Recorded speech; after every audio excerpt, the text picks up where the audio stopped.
Suvarna Mujumdar, Assistant Professor in Electronics and Communication, Department of Ajay Kumar Garg Engineering College, welcomes you lecture on Internal Architecture of 8085 Microprocessor.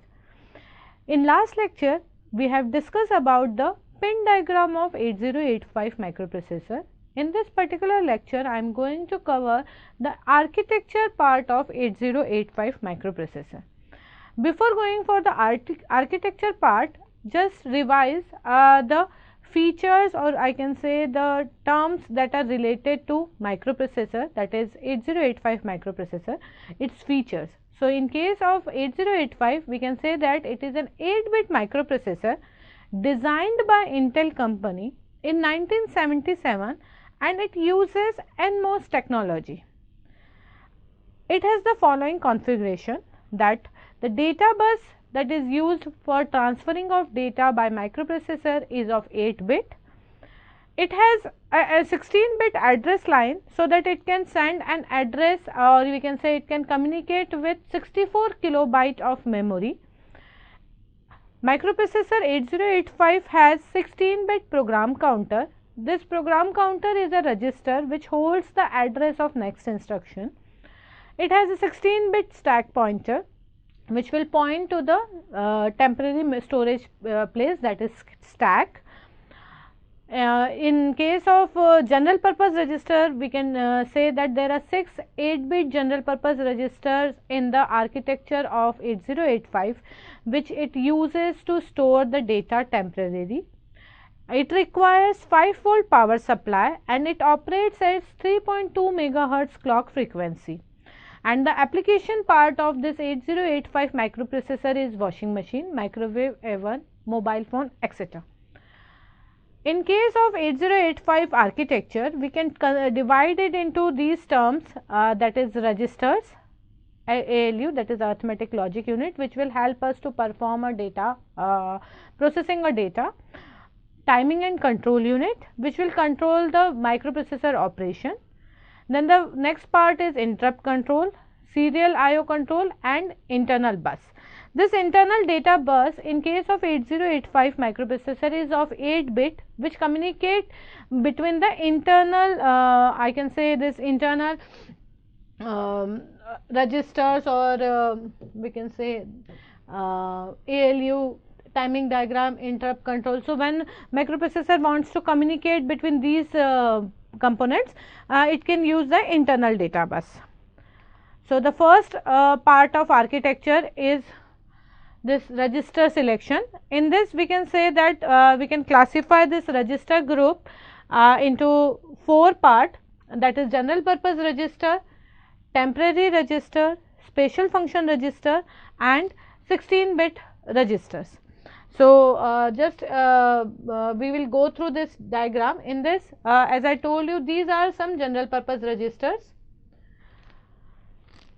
these are temporary registers W and Z, B, C, D, E, H, L, these are general purpose registers.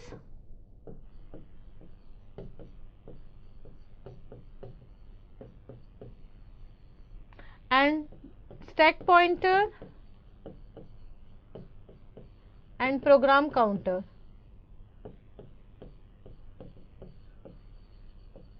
These are used to hold the address, and these are all, these two are the 16-bit registers. Okay. So, general purpose registers, there are 6 general purpose registers, B, C, D, E, H and L. All these registers are of 8-bit each and it is used to hold the data, temporary storage. And we can use these registers in a group of, or you can say in a pair, means individually if we use it is 6 general purpose register. But if a microprocessor wants to communicate or wants to process 16-bit data, in that case it will make a pair of 2 registers, and now we are having 3 16-bit registers. BC, one 16-bit register, DE another 16-bit register, HL the third 16-bit register. So, if microprocessor wants, or if the programmer wants 8-bit data processing, then it will use 6 general purpose register, and if microprocessor programmer write a program in which it wants to process 16-bit data, then it will use a combination, that is BC, and it is fixed. We can't have a combination like BD. Okay, so BC will be one register pair, DE will be another register pair, and third register pair will be HL, and it will hold 16-bit data. So in this, these are the registers. Accumulator is another register, we can say. We will discuss it in further slides. Flag is another register, but in general purpose we can call this 6 register as a general purpose register. Okay.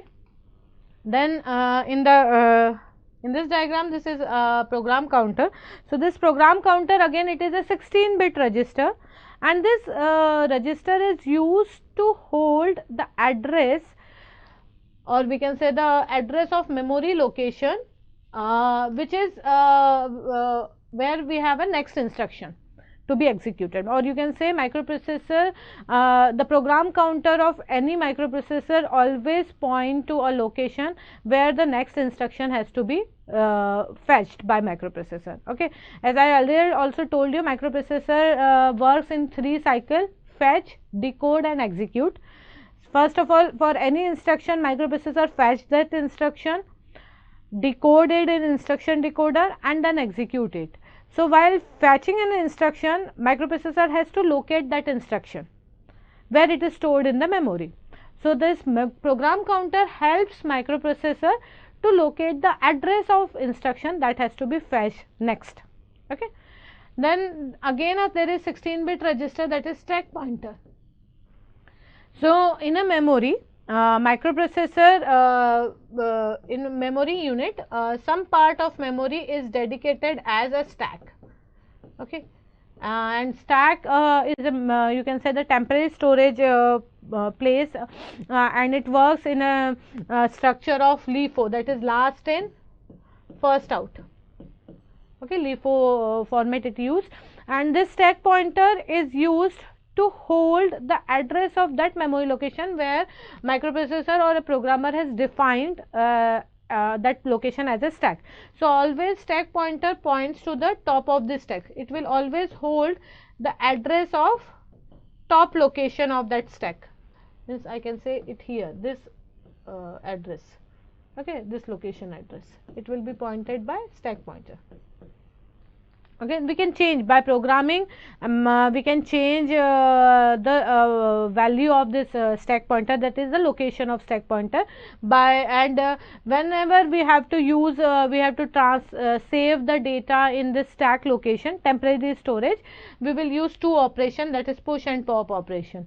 In instruction set we will discuss it in detail.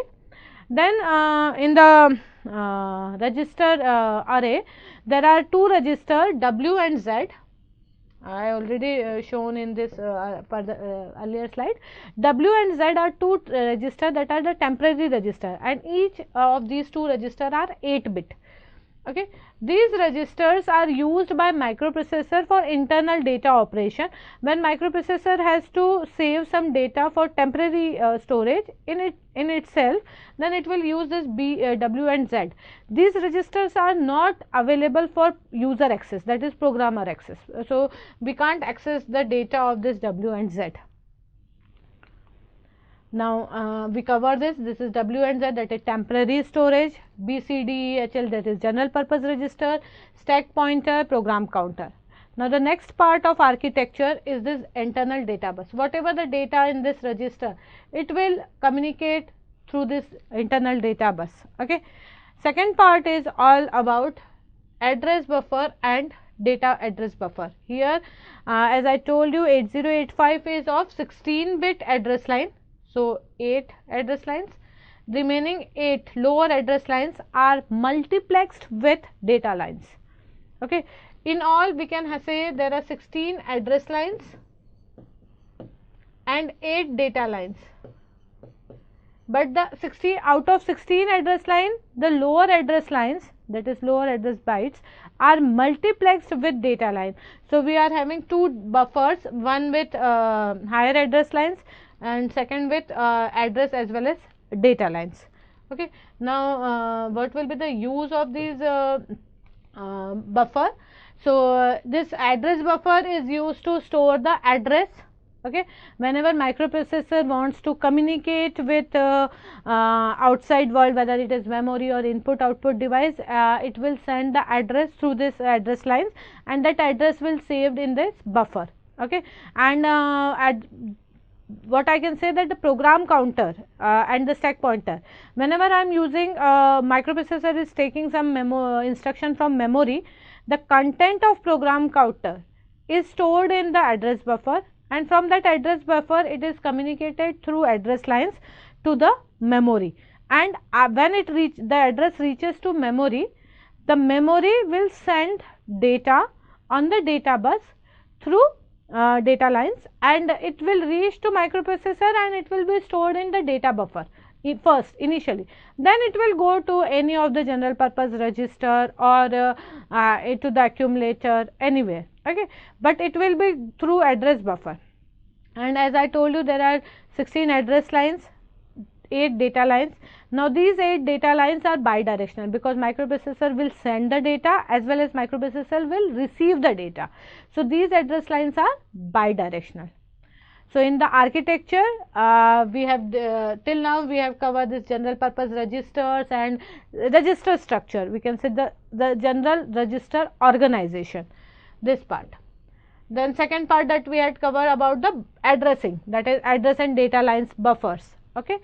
Then the third part is the arithmetic and logic unit, or we can say the how microprocessor will decode that instruction and execute that instruction. So initially microprocessor, what it can do? It can send the content of PC through this address line to memory. Okay. From memory, the data, whatever the data is written in the memory, it is travelled back through this data bus buffer, and the data bus buffer content goes through this internal data bus and reach to instruction register. In this instruction register, this data, whatever the data, it is called as the first data is known as opcode, that is operational code. As I told you, the instruction consists of two parts, opcode and operand. So this opcode will be stored in this instruction register, then it is decoded by instruction decoder, and the signal will sent to the timing and control unit. And if this instruction is like addition, or it has to perform some arithmetic operation, then in that case the data will be in accumulator, and one part of data, that is either from B and C, it will be in temporary register. Again, this register is not accessible by programmer, it will be used only by microprocessor for arithmetic and logic unit. Whatever will be the result after arithmetic and logical operation, that result is again stored in accumulator, and the status of that result, whether the result is 0 or result is positive or negative, it is displayed in flag register. Okay. So the third part, we can say that it is instruction register. It is again of 8-bit, because our microprocessor is 8085 is 8-bit microprocessor. So instruction register is also an 8-bit, and from this we can say that we can have 256 instruction, because 8 bits are there. We can have 2 raised to power 8 combinations. So we can use 256 instruction to communicate, we can say to program a 8085 microprocessor, but mostly we can see that we can use only 74 instructions, but maximum that instruction set will be of 256. Okay. When instruction is fetched, as I told you, from the memory, it is stored in this instruction register, and then that content is transferred to the decoder. Decoder will decode the information and send a particular signal to the next unit. Okay.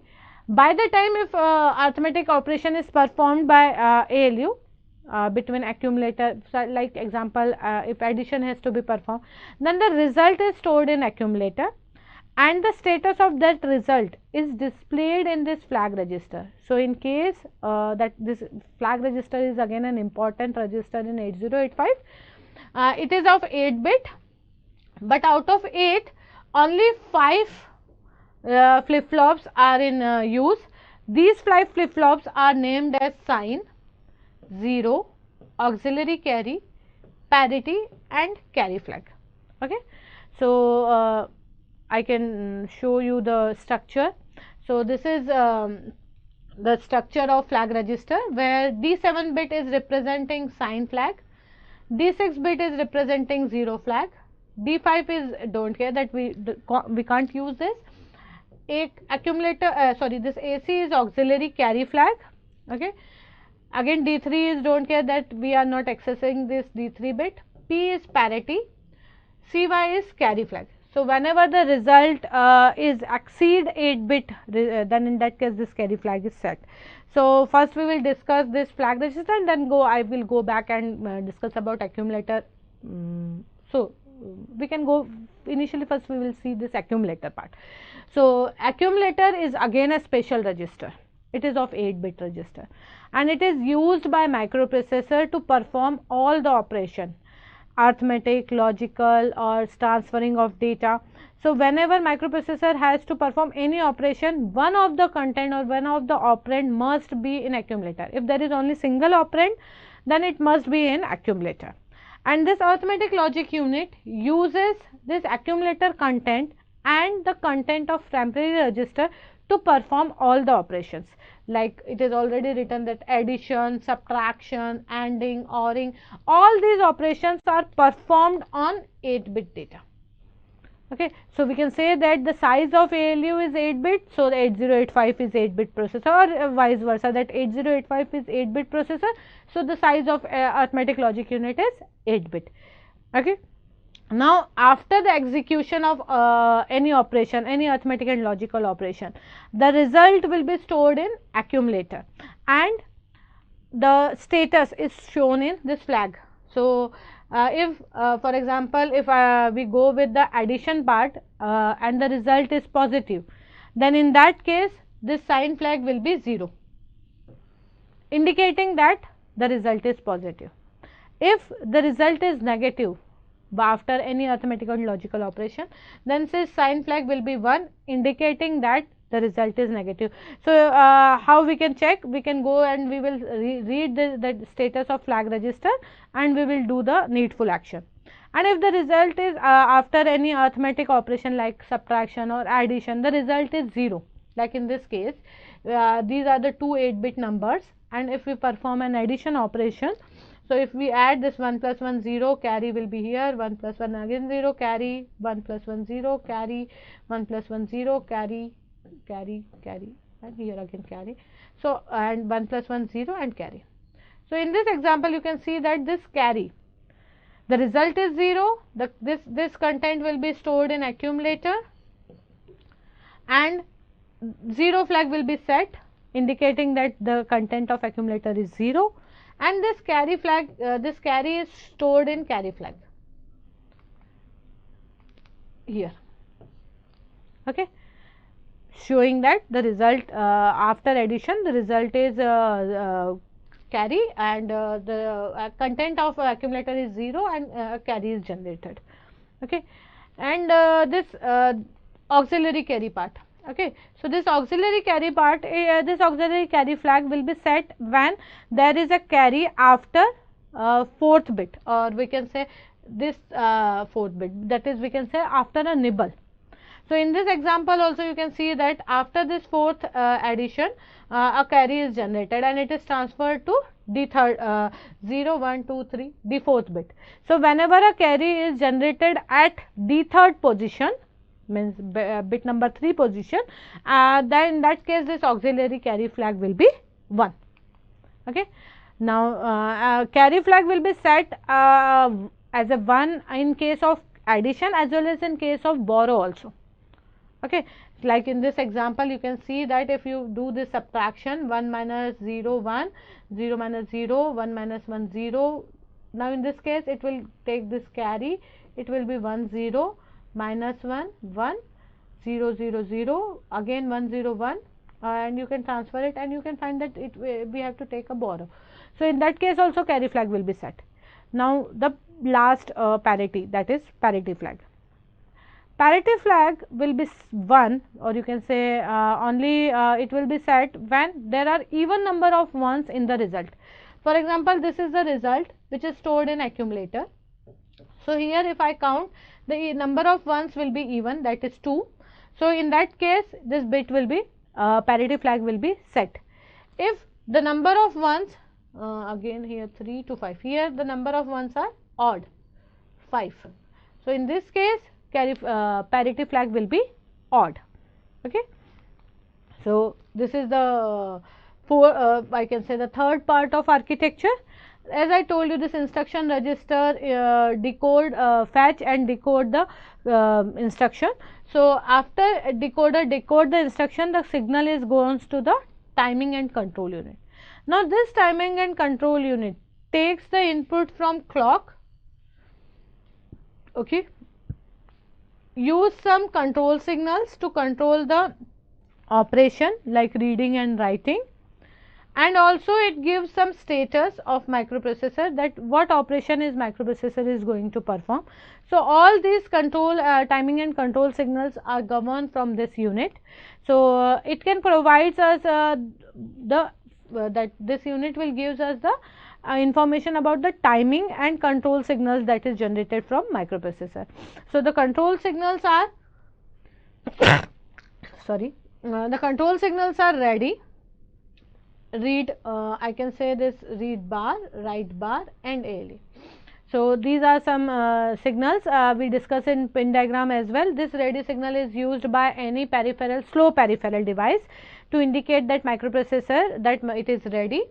Read and write signal are used for reading and writing operation.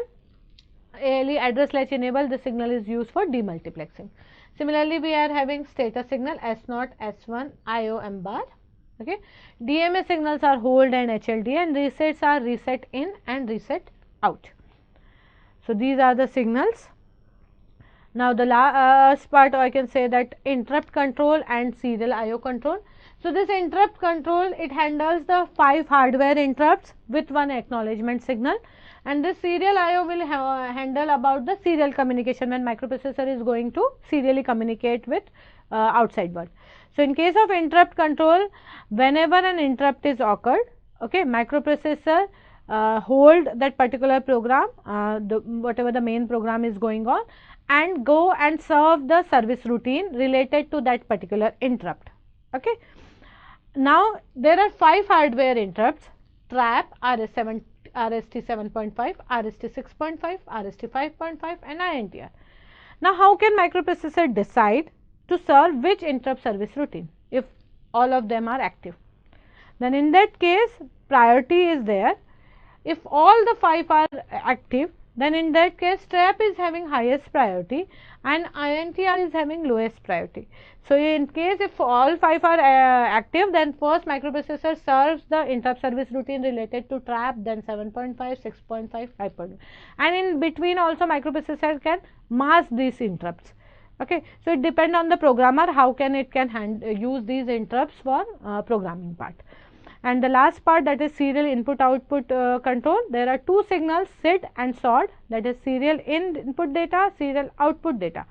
Whatever data microprocessor wants to transmit serially, it can send that data through SOD line, and the data is in accumulator. From accumulator that data will travel to SOD line and it is transmitted.